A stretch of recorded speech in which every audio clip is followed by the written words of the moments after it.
Dominique Davin, bonjour. Bonjour. On sort juste à l'instant de la représentation d'Épître aux jeunes acteurs pour que soit rendue la parole à la parole, donc une pièce d'Olivier Py. Dites-nous d'abord pourquoi ce texte-là, qu'est-ce qui vous a poussé à mettre en scène ce texte?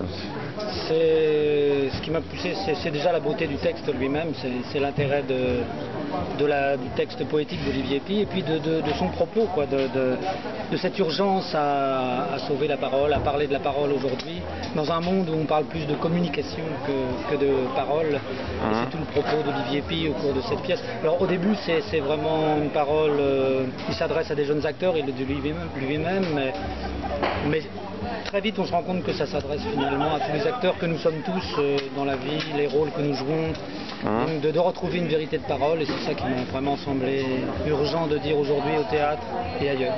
D'accord, donc il y a en fait la dimension d'acteur, c'est quelque chose que partagerait le citoyen lambda avec celui qui fait profession d'être acteur. Dans le sens où la parole, où la perte de l'usage de la parole peut être perdue dans tous ces endroits, qui sont normalement des endroits de parole, aussi bien le théâtre que d'autres lieux de parole, et que la parole quotidienne même. Donc c'est ce lien entre parole théâtrale, parole quotidienne qui est...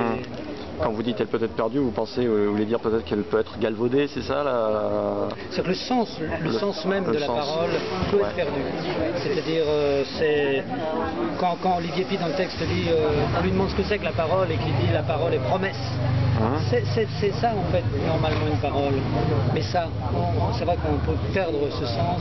La parole peut être sans fondement, sans racine, alors qu'en fait c'est normalement, si on a ce sens de la parole, c'est un sens de la promesse. C'est pris dans la mise en scène, qui est, vous avez choisi donc d'incarner, de prendre un personnage qui représente, j'ai envie de dire, la tragédie grecque.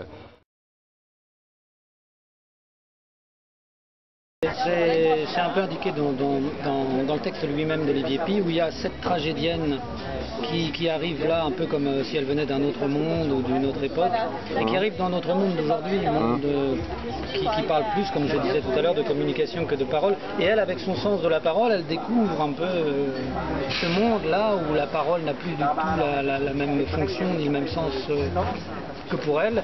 Et donc voilà, l'idée part déjà d'Olivier Py lui-même, en fait. D'accord, et donc c'est Olivier Py aussi qui souhaitait mettre un deuxième personnage plus contemporain. Alors le deuxième personnage, c'est Olivier Py, est plus neutre dans le texte de départ et dans la mise en scène que Olivier Py a faite lui-même. C'est un personnage plus neutre, qui est très contemporain, mais qui est plus dans une neutralité de parole et qui a un recul très important par rapport à la tragédienne, alors que dans ce que j'ai présenté là, c'est les personnages...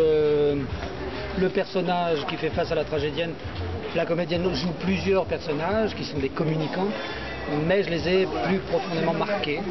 C'est vraiment le ministre de la communication, etc., par le directeur du conservatoire, et les personnages sont beaucoup plus situés, et tous contemporains effectivement.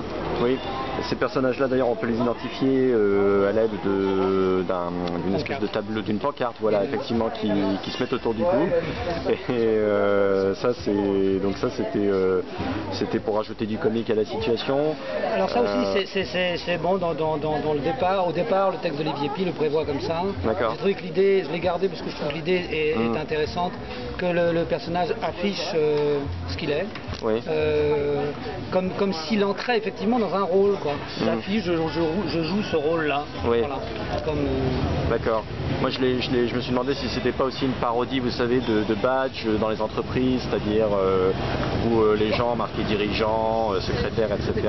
Il y a tout ça, parce qu'effectivement il y a l'identité qui doit être spécifiée. Oui. Et puis il y a le rôle dans lequel chacun, voilà, le banquier joue le rôle du banquier, l'acteur joue le rôle de l'acteur, même dans la vie. Chacun. Alors il faut bien, voilà, c'est placardé, comme ça au moins la chose est claire.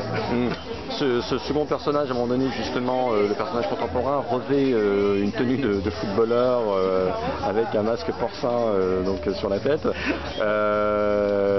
J'ai cru comprendre que les footballeurs en prenaient pour leur grade. Le monde du football, peut-être, est-ce que j'ai bien compris? Alors, je crois que plus que ça, ce qu'Olivier Py dénonce, c'est en fait l'utilisation qui est faite du football qui devient une véritable religion, qui devient une véritable... Ouais. On écoute la parole du footballeur, en fait, il le dit dans le texte, hein. La parole du footballeur a autant d'importance que la parole du philosophe aujourd'hui. On interviewe sur le même plan. Oui, oui, oui. Donc en fait c'est ça qu'il dénonce, c'est cette espèce de grand-messe qui est devenu le football. C'est pas le footballeur en tant que tel, Oui. c'est ce que ça devient et ce que ça veut dire. Le star system qu'il y a autour. Ce que ça veut dire. D'accord.